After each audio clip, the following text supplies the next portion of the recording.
حقیقت کے اندر یہ جو اختلاف ہے جادو کے مسئلہ میں، یہ اختلاف حقیقی نہیں ہے، صرف یہ نزاع لفظی ہے۔ اس کی بات کو سمجھو کیوں؟ جو کہتے ہیں جادو کا اثر نہیں ہوا، جادو کا اثر، وہ تو ٹھیک کہہ رہی ہیں۔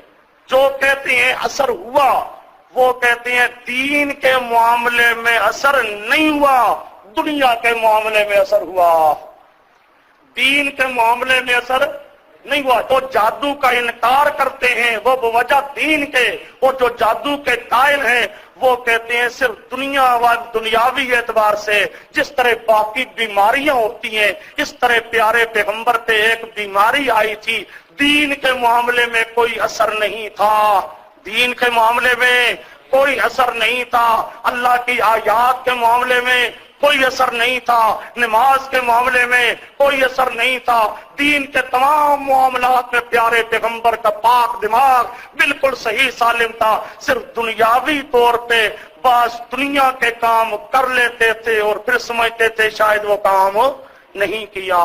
تو حقیقت کے اندر وہ اختلاف نہیں ہے۔